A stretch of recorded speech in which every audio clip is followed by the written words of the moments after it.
क्या करना चाहिए, जिनके केवल ही केवल लड़कियां हैं या उन परिवारों को क्या करना चाहिए।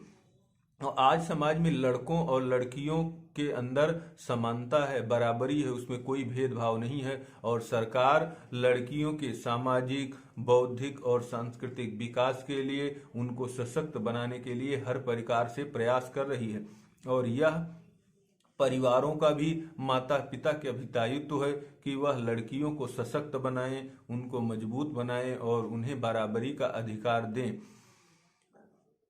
वैसे हमारी संस्कृति में हमेशा से लड़कियों को लड़कों से ज़्यादा सम्मान मिलता है, ज़्यादा महत्व मिलता है। कोई भी माता पिता सबसे पहली प्राथमिकता अपनी बेटी को ही देता है।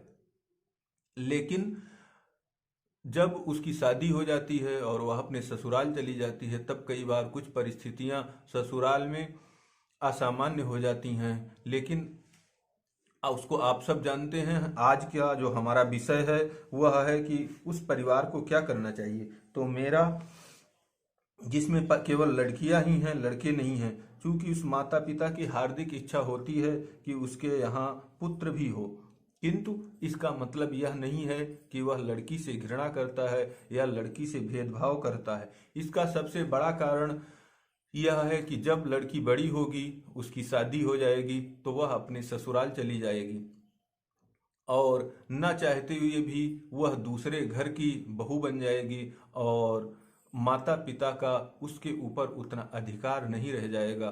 तो माता पिता अकेले पड़ जाते हैं। बुढ़ापे में वह किसकी राह देखेंगे, किसको बुलाएंगे। इसलिए हर माँ बाप यह इच्छा करता है कि उसके घर में भी एक बच्चा हो, उसकी शादी होगी तो बहू उसके यहाँ आएगी, नाती पोते होंगे, तो उसका भी घर हरा भरा रहेगा। इसीलिए प्राचीन काल से संतान को प्राथमिकता दी गई है और वह आज भी उसी तरह है। किंतु अगर किसी कारणवश किसी परिवार में बच्चे नहीं होते हैं, केवल लड़कियां ही हैं, तो क्या करें। तो उसके लिए आपको मैं एक उपाय बता रहा हूं, उस पर आप सबको डिसीजन लेना चाहिए। कई बार अगर वह परिवार, वह माता पिता किसी दूसरे बच्चे को गोद ले लेते हैं, अगर वो निसंतान है तो किसी बच्चे को गोद ले सकते हैं। लेकिन अगर उनके यहाँ लड़कियां हैं और वो किसी बच्चे को गोद लेते हैं तो लोग बोलते हैं कि माता पिता को अपनी बच्चियों पर भरोसा नहीं है, इसलिए वह गोद ले रहे हैं। लेकिन बात ऐसी नहीं है। तो वो डिसीजन क्या हो सकता है?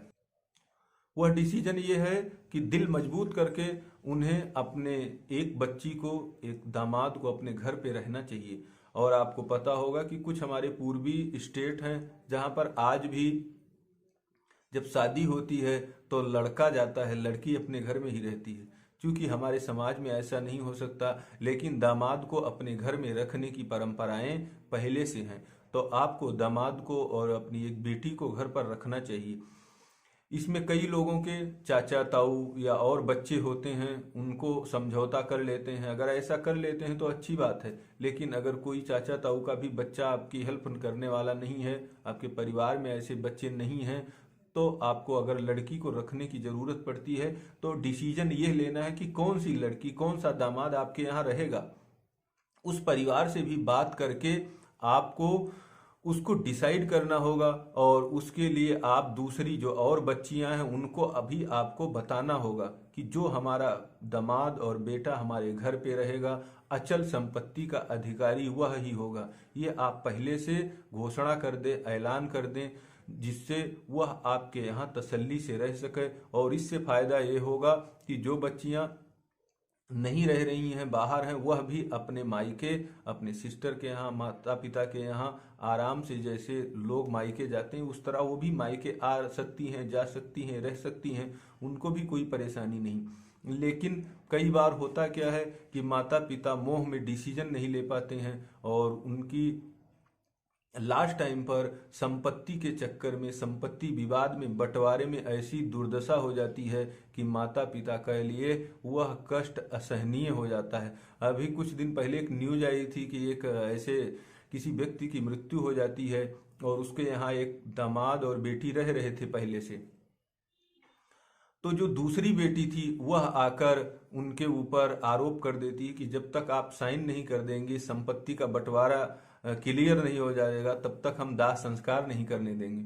और पूरा दिन उस पिता की लाश रखी रही, और शाम तक जब पूरे पुलिस आई, कोर्ट से जब सब कुछ संपत्ति का बंटवारा क्लियर हुआ, उसके बाद दाह संस्कार हुआ। तो ये सब चीजें बहुत ही गंभीर हो जाती हैं। और संपत्ति, धन ऐसा चीज होता है कि जिसका कोई भी संतोष नहीं कर पाता है। इसलिए उस माता पिता को दिल मजबूत करके डिसीजन लेके अपने बेटी और दामाद को वहां पर रखना चाहिए। और अच्छा भी है, किसी के साथ किसी का बेटा रहता है तो किसी के साथ किसी की बेटी रहती है। अगर आपकी बेटी आपके पास है तो वह और भी आपके लिए अच्छा होगा। लेकिन अगर आप समय से डिसीजन नहीं लेते हैं तो बाद में वह आपके लिए क्लेश का कारण बन जाता है। आपके पड़ोसी भी आपको परेशान करेंगे, जितनी लड़कियां होंगी, जो दामाद होंगे, वो भी छीना झपटी में बहुत दुर्दशा हो जाती है। तो आप समय से इस चीज को डिसाइड करिए कि जो हमारे यहाँ रहेगा संपत्ति उसको मिलेगी। इसके अलावा जिनकी अभी उम्र कम है उन्हें इस विषय में प्रयास करना चाहिए। इसके विषय में मनुस्मृति और कुछ आयुर्वेदिक ग्रंथों में ऐसा कहा जाता है कि जब जो ऋतुकाल होता है औरत का, उसके बाद जब हम सम रात्रियों में, जैसे 14, 16, 18 इस प्रकार से 12 सम रात्रियों में पति पत्नी का समागम होता है तो उनको बच्चे होते हैं। इस विषय में आपको प्रयास करना चाहिए। इसके अलावा अगर हम घर की बात करते हैं तो घर के अंदर भी एक द्वार होता है पूरब दिशा के अंदर, जहां पर जिस घर में उस एंगल में द्वार होता है वहां लड़कियों की संख्या ज्यादा होती है, ऐसा शास्त्र कहते हैं। इसके बाद में अगर आपके घर के अंदर ईशान कोण अर्थात उत्तर पूरब का कोना अगर डिस्टर्ब होता है, वहां कोई गलत चीजें बनी हुई हैं, लेटरिन बाथरूम बने हैं या इस टाइप के नकारात्मक चीजें हैं, तो भी आपके संतान नहीं होती है, या संतान हो भी जाती है तो वह डिस्टर्ब होती है, उस संतान को कष्ट होता है। तो आपको इन चीजों का भी, अपने घर का भी ध्यान रखना चाहिए और उसको सही करना चाहिए। तो कई बार आपको संतान सुख मिल जाता है। और इसके साथ आज के अंक में इतना ही। धन्यवाद, नमस्कार।